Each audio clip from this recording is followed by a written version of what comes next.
Hello दोस्तों, मैं उपेंद्र शर्मा आप सभी की अपनी कैप्टन शर्मा क्लासेस में बहुत बहुत स्वागत करता हूं। दोस्तों, आई होप आप सब मस्त फिट एंड फाइन होंगे। तो आज हम पुनः कल की तरह आज डिस्कस करेंगे कठोपनिषद के मंत्रों की संदर्भ संग व्याख्या। जी हाँ दोस्तों, जो क्लास आपकी कल रही हुई थी उसी पे हम चर्चा करने वाले हैं और उसी के सेकंड पार्ट आप समझ लीजिए, उसकी हम चर्चा इसमें करेंगे। तो आप लोग जो भी डाउट रहा करे कमेंट सेक्शन में लिखा करो और सारी चीजें हम आपको देने का प्रयास करते हैं। थोड़ा हाँ लेट हो सकता है क्योंकि ये सारे काम करने में आप सब इतना तो एनालाइज कर ही सकते हैं, कितना पूरा पीडीएफ टाइप करना और उससे हम सब बनाना, तो इसमें सब समय लगता है और हमको और भी सारे पर्सनल काम रहते हैं। तो प्रयास करते हैं कि आपको टाइम पे वीडियो दे दें। अगर यदि नहीं दिए जाता, मान लो एक दिन दो दिन डिले हो जाता है, तो आप लोग दिक्कत ना लीजिए, करिए कमेंट करते हैं, ठीक है, कोई बात नहीं। तो क्या हम प्रयास करेंगे कि आपको समय से सारी क्लासेस प्रोवाइड कर दें। तो आज डिस्कस करेंगे उसके सेकेंड पार्ट को, कठोपनिषद के मंत्रों की संदर्भ प्रसंग व्याख्या कैसे करें। बहुत सारे बच्चों को बहुत दिक्कत होती है कि इसमें हिंदी में करना, संस्कृत में करना है, क्योंकि संस्कृत सब्जेक्ट है तो एज संस्कृत इसमें संदर्भ प्रसंग व्याख्या करनी होती है। जी दोस्तों, ऐसा कुछ नहीं है, हिंदी में सब कुछ लिखना होता है। संस्कृत में आपको सिर्फ और सिर्फ क्या आपका रहते हैं, आपके सूक्त दिए रहते हैं, बस आपके मंत्र दिए होते हैं, सूक्तों के मंत्र दिए गए होते हैं जिनमें बात करते हैं। तो इसमें आपका जो आपका सिलेबस में कठोपनिषद का प्रथम अध्याय लगा हुआ है। इसमें 3 वालियां हैं, 3 पार्ट्स हैं, प्रथम वाली, द्वितीय वाली और तृतीय वाली। तो ये प्रथम वाली का तीसरा मंत्र हम आपको डिस्कस करेंगे आपकी क्लास में। तो अब इसका संदर्भ कैसे लिखा जाएगा, प्रथम कैसे लिखा जाएगा, व्याख्या कैसे करें, इस पे हम चर्चा करेंगे आज की पूरी क्लास में। तो आई होप आप सबको सारी चीजें समझ में आ रही होंगी। और आप ये आपका पहला प्रथम वाली, प्रथम अध्याय का प्रथमावली का क्या है, तीसरा मंत्र है ये दोस्तों, जिसमें कि अब इसमें पूरी कठोपनिषद में है क्या, पहले समझ लो। कठोपनिषद में नचिकेता का यम के साथ, नचिकेता आप जानते हैं कि बहुत बड़े धार्मिक रहे हुए धार्मिक व्यक्ति हैं और इतिहास के अब बहुत महान व्यक्तित्व एक माने जाते हैं।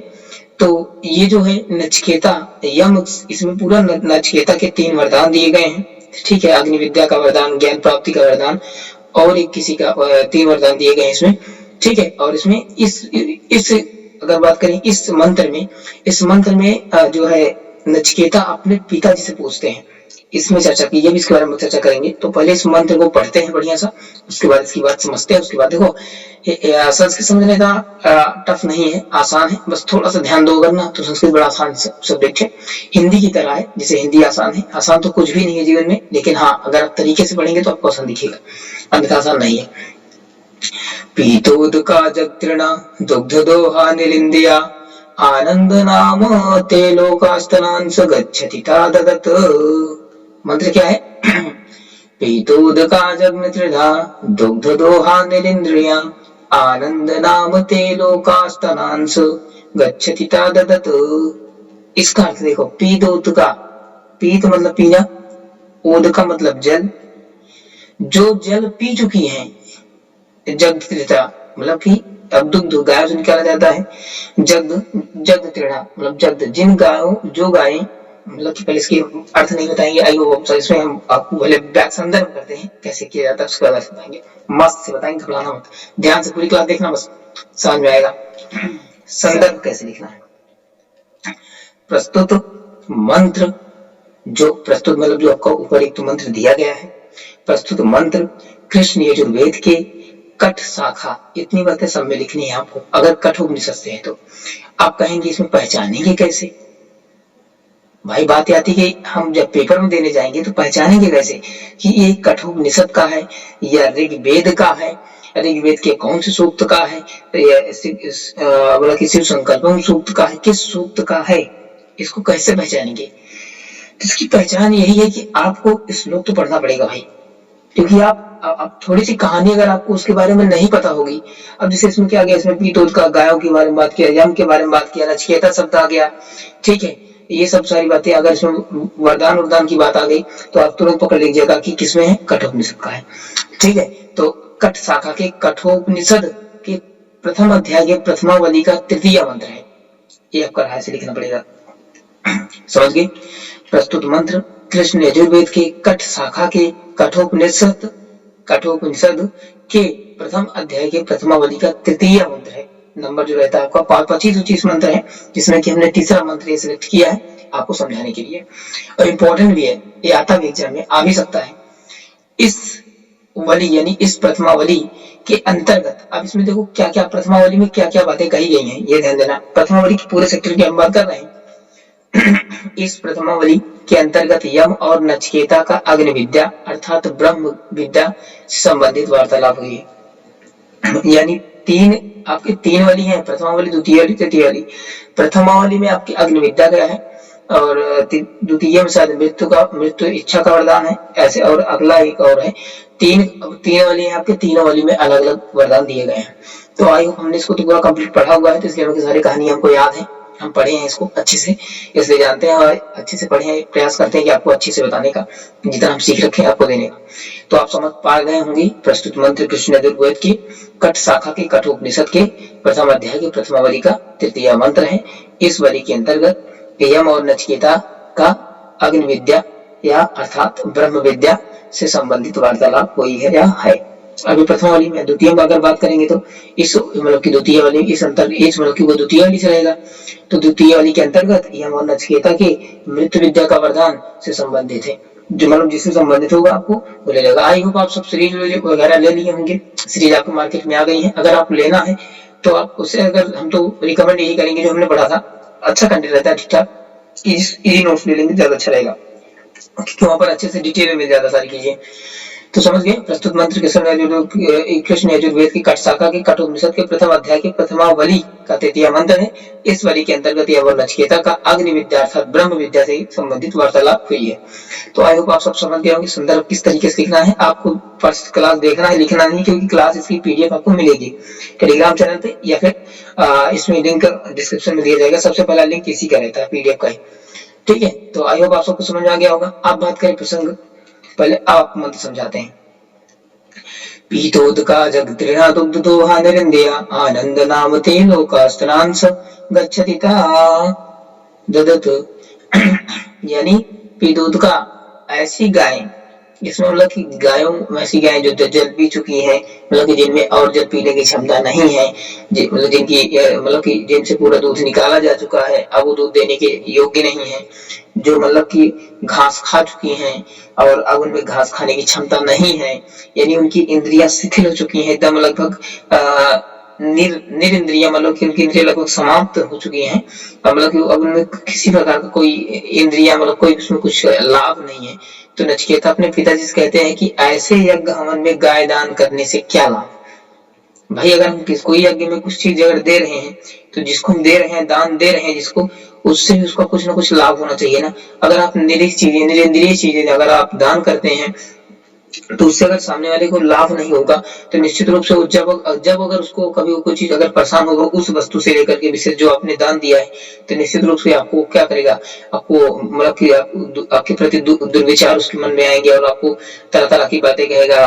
अगर अच्छा ब्राह्मण है या कुछ भी है, ये सारी चीजें अगर आपको इम्पोर्टेंट है इसलिए बनी क्योंकि आपको ये नुकसानदायक, कि जब वो श्रापेगा आपको कि ऐसा दिया देना था तो अच्छा देता नहीं ना देता, ये सारी बातें सोचिए। मतलब यम सॉरी नचिकेता अपने पिताजी से कहते हैं, उनके पिता ने यज्ञ करवाया था, तो उनके पिता ने यज्ञ करवाया था तो सच्चे दान दे रहे थे, घर भी दे दिए, सारा पैसा दे दिए, सब कुछ दे दिए थे। तो ये जो गाय ले आए थे, गाय दे रहे थे, इनमें सब मतलब की जब पी चुकी थी, मतलब बूढ़ी हो चुकी थी, वो किसी काम के एक तरीके से नहीं थी। तो उसी पे नचिकेता अपने पिताजी से कहते हैं कि ऐसा दान देने से क्या लाभ, जिससे सामने वाले कोई प्रभाव, कोई लाभ ही ना हो। तो ठीक है, तो इस पे इस पूरे श्लोक में ही चर्चा की गई। तो संदर्भ आई होप आपको क्लियर हो गया है। आप देखते हैं प्रसंग। उक्त मंत्र में नचिकेता, उक्त मतलब उपयुक्त मंत्र में नचिकेता अपने पिता से कहता है।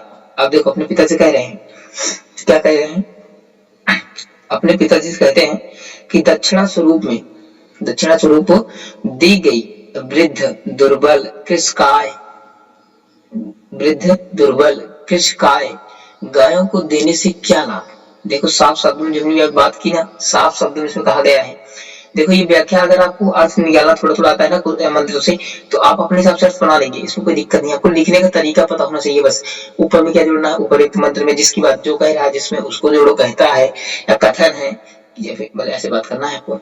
तो कृष गायों को देने से क्या लाभ, ऐसी गायों को देने से पुरुष आनंद से रहित लोक को गमन करता है। बात समझ गए?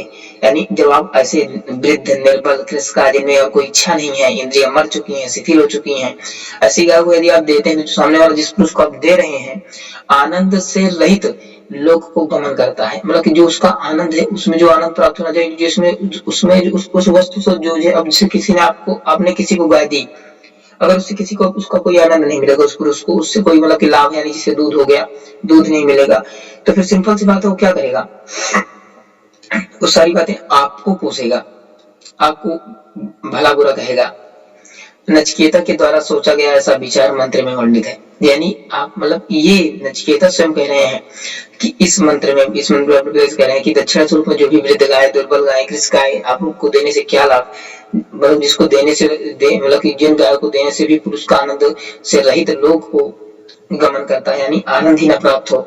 तो ऐसे नचिकेता के द्वारा ऐसे विचारों पर विचार किया जा रहा है। इस पूरे मंत्र में इसका वर्णन किया गया है कि नचिकेता ऐसा सोच रहे हैं। इसमें अब क्या कहेंगे डिटेल में इस बारे में बात करेंगे। इसमें सोच रहे हैं कि ऐसा देने से क्या लाभ, ठीक है। तो अब बात करें, ठीक है। अब हिंदी अनुवाद देखो, विशेष अगर बात करें तो कठोपनिषद से आएगा तो अनुवाद आता है, अधिकतर केस में हिंदी अनुवाद ही करना होगा।